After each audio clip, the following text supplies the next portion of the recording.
हनुमान जब रामचंद्र जी से विदा होकर के लंका के लिए निकले थे, तब रामचंद्र जी ने अपने निशानी के तौर पर अंगूठी दी थी सीता को देने के लिए, और साथ में सीता का चूड़ामणि वापस लाने का बोला था, और एक संदेश भी भेजा था कि सीता से कहना कि यह मनुष्य जन्म दुर्लभ है, जैन कुल मिलना दुर्लभ है, और समाधि मरण दुर्लभ है, तो तुमने किसी भी तरह से मेरे वियोग में अपने धर्म को छोड़ना मत, इस प्रकार का संदेश भी भेजा था।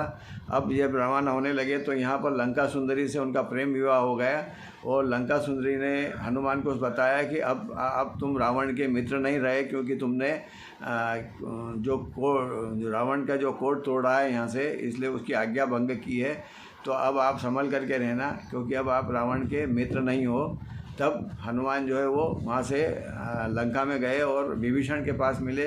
विभीषण से मिले तो विभीषण ने भी बताया कि मैंने भी रावण को बहुत समझाया, लेकिन दशानन ने मुझसे भी बात करना छोड़ दिया है। तब उन्होंने सीता का पता किया कि सीता कहाँ पर है, तो सीता जो है प्रमद नाम के वन में है। तब वे प्रमद नाम के वन में सीता के पास गए और सीता की गोद में उन्होंने अंगूठी डाल दी। तब सीता के चेहरे पर एकदम से मुस्कुराहट आई। जैसे ही उसके चेहरे पर मुस्कान आई, वैसे ही दासियों ने जाकर के खबर दी कि मंदोदरी, तो फिर रावण को खबर पहुंची कि सीता मुस्कुराई है, तो मंदोदरी को उन्होंने भेजा। मंदोदरी अपनी रानियों के साथ में सीता के पास आई, बोले तू प्रसन्न हुई है, अब तू रावण को स्वीकार कर। तब सीता ने क्रोधित होकर के बोला कि मैं इससे प्रसन्न नहीं हुई हूँ, मुझे मेरे पति के मेरे पति के कुशलता के समाचार मिले हैं।